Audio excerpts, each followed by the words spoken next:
अध्याय 170 महान 1-3।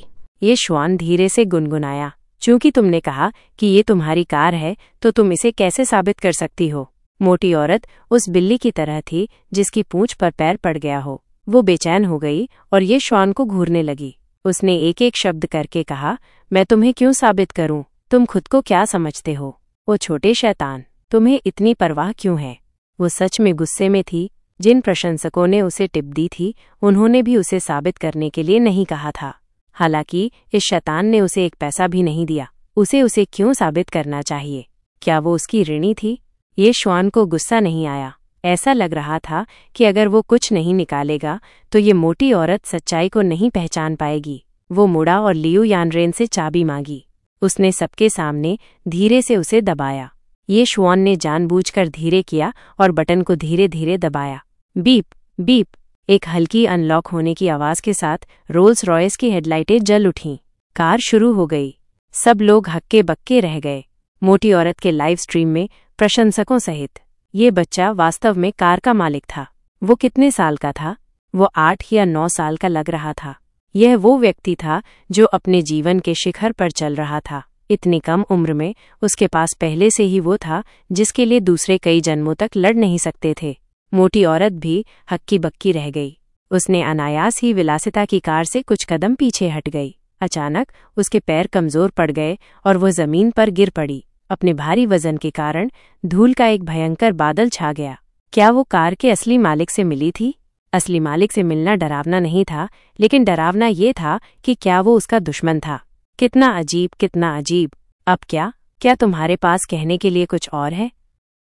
हालांकि ये श्वान छोटा था, लेकिन उसका तेज किसी भी वयस्क से कम नहीं था। मैं तुम्हें एक और मौका दूंगा इसे फिर से कहने का। धमकाने वाला कौन था? ये श्वान के शब्द जोरदार और स्पष्ट थे, जिससे मोटी औरत इतनी डर गई कि उसकी एक शब्द भी कहने की हिम्मत नहीं हुई। मोटी औरत में एक असली अमीर व्यक्ति को बदनाम करने की हिम्मत नहीं थी। अपने सभी प्रशंसकों के सामने ये स्वीकार करने की तो बात ही छोड़ दें कि वो एक बड़ी झूठी थी जो बकवास करती थी। उसे अभी भी जीविकोपार्जन के लिए लाइव स्ट्रीम पर निर्भर रहना था। वो अपना करियर बर्बाद नहीं कर सकती थी। बगल में खड़े सभी लोगों को राहत महसूस हुई। ये सच में इसके लायक है। उसने सच में ऐसी झूठी बातें कहने की हिम्मत की। उसमें सच्चाई को तोड़ मरोड़ कर पेश करने की क्षमता नहीं है। अगर यह सच न होता कि वह कार का मालिक है, तो कौन जानता है कि ये व्यक्ति कब तक घमंडी बना रहता। बच्चे का बर्ताव देखो। कोई आश्चर्य नहीं कि वो इतनी कम उम्र में इतना अमीर है। अपनी ओर देखो, उसमें अपनी गलती स्वीकार करने की हिम्मत भी नहीं है। इस तरह का व्यक्ति बेकार है। ये श्वान और लियू यानरेन ने उससे एक और शब्द कहने की परवाह नहीं की। सबकी नजरों के सामने वे गाड़ी चलाकर चले गए। विलासिता की कार की टेलाइटों को धीरे धीरे गायब होते देखकर सभी को अभी भी विश्वास नहीं हो रहा था। उन्हें उम्मीद नहीं थी कि वे कार के मालिक होंगे। विलासिता की कार के चले जाने के बाद सभी जाने वाले थे। जाने से पहले सभी ने मोटी औरत को तिरस्कार से देखा। उसकी बेहद दयनीय हालत देखकर उन्हें अवर्णनीय आराम महसूस हुआ। ये सच में इसके लायक था। बदला सही समय पर मिला। कोई आश्चर्य नहीं कि कहा जाता था कि दयनीय लोगों में कुछ घृणित होता है। तुम्हारा भेड़िए का रूप बहुत प्रभावशाली है। दुर्भाग्य से यह मानव निर्मित है और इसे एक नज़र में पहचाना जा सकता है। तुमने हमें अभी भी बदबूदार हारे हुए कहा। वास्तव में तुम भी हमारी तरह ही हो, है ना? नहीं, तुम तो हमसे भी बदतर हो। छोड़ो, ऐसे व्यक्ति से प्रतिस्पर्धा करने के लिए खुद को नीचा न दिखाओ। चलो चलते हैं। न केवल इन लोगों ने उसके साथ तिरस्कार से व्यवहार किया, बल्कि लाइव स्ट्रीम भी फट पड़ा था। मुझे पता था इतनी देर से लाइव स्ट्रीमिंग करने वाली औरत रोल्स रॉयस फैंटम कैसे चला सकती है, तो वो यहाँ दिखावा कर रही थी। इस तरह सबके सामने थप्पड़ खाने के बाद भी वो बेशर्म है। ऐसा व्यक्ति बहुत घटिया है। मैं उसे अपनी सदस्यता से हटा दूंगा। रुको सब लोग, अभी मत जाओ। इस औरत का व्यवहार एक घोटाला है। हमें उससे उपहारों से मुआवजा दिलवाना होगा। मुझे लगता है कि ऐसे व्यक्ति पर एक पैसा भी खर्च करना बहुत ज्यादा है। इस थोड़े से पैसे की चिंता करने का क्या फायदा? चलो मिलकर उसकी रिपोर्ट करते हैं। ऐसा घटिया स्ट्रीमर सार्वजनिक संसाधनों पर कब्जा करने लायक नहीं है। मोटी औरत हक्का बक्का होकर देखती रही, क्योंकि लाइव स्ट्रीम में प्रशंसक उसे छोड़कर चले गए। प्रशंसकों की संख्या, जो शुरू से ही ज्यादा नहीं थी, तेजी से घट गई। उसके दिल में पछतावे का एक निशान उभरा। उसे ये क्यों करना पड़ा? ये इतना ज्यादा महत्वाकांक्षी कदम था, लेकिन अंत में ये सब व्यर्थ था। अगर स्वर्ग उसे एक और मौका दे सकता तो वो भविष्य में ऐसा दोबारा कभी नहीं करती। मोटी औरत नए सिरे से शुरुआत करना और अपना मन बदलना चाहती थी। हालांकि इससे पहले कि वह अपनी कसम पूरी कर पाती, उसे प्रसारण बंद करने का नोटिस मिला। सिस्टम ने सीधे उसे याद दिलाया कि उसकी रिपोर्ट किए जाने के कारण उसका खाता प्रतिबंधित कर दिया गया है। मोटी औरत बस हक्की बक्की रह गई। उसके पास कोई रास्ता नहीं बचा था। इस बीच कार में येशुआन ने बगल में बैठी लियू यानरेन को देखा। अगले कुछ दिनों में पैक कर लो, चलो शंघाई जाने की तैयारी करते हैं। ठीक है। येशुआन ने इसका उल्लेख पहले भी किया था, इसलिए लियू यानरेन को स्वाभाविक रूप से कोई आपत्ति नहीं थी। आखिरकार जैसे ही वो अब सुपरवाइजर को बताएगी, सुपरवाइजर निश्चित रूप से कहेगा, बस श्री ये के साथ जाओ। फिर येशुआन घर लौट आया। पिताजी और माँ फिर से वापस नहीं आए। येशुआन ने अपनी बड़ी बहन को फेशियल मास्क लगाते हुए देखा और तुरंत पूछा।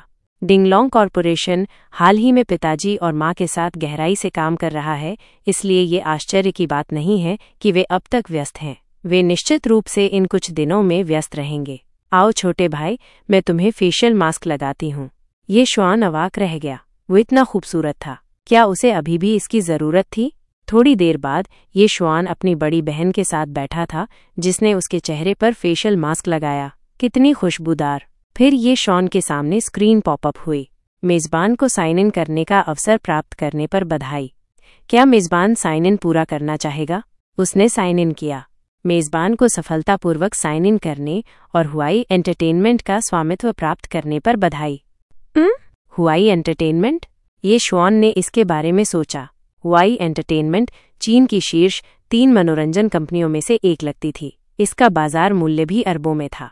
इस बीच उसकी दूसरी बहन ये यिंग अभी अभी काम से लौटी थी और उन दोनों को वहां बैठे हुए देखा। हाँ, तुमने मुझे डरा दिया। फिर ये यिंग ने गुस्से से दोनों पीले चेहरों को देखा। तुमने मुझे मार डाला। दूसरी बहन, तुम वापस आ गई। येशुआन ने अपने सेल फोन की ओर देखा। मुझे पैक करके शंघाई जाना है। उसकी बड़ी बहन ने अचानक अपना सिर घुमाया।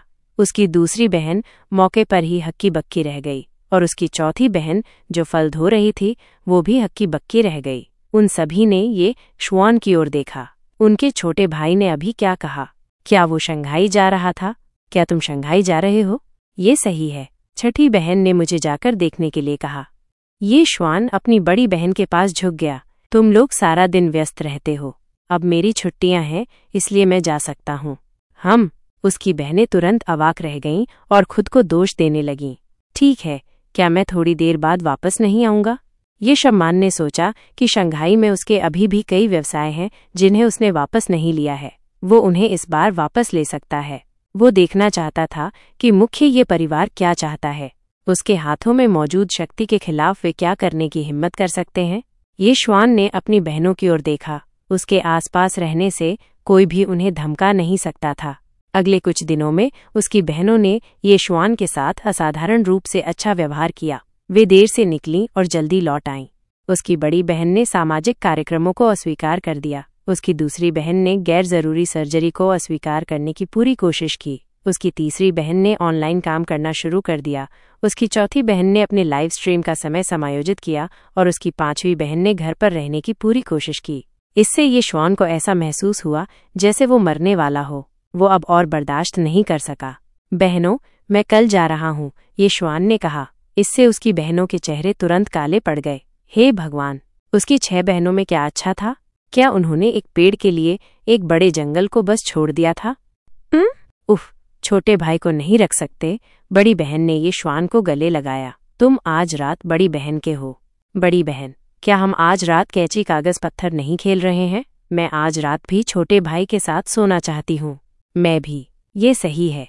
जब येशुआन ने अपनी बहनों की बातें सुनी तो उसके होठों के कोने एक शुद्ध मुस्कान में बदल गए। तो चलो साथ सोते हैं।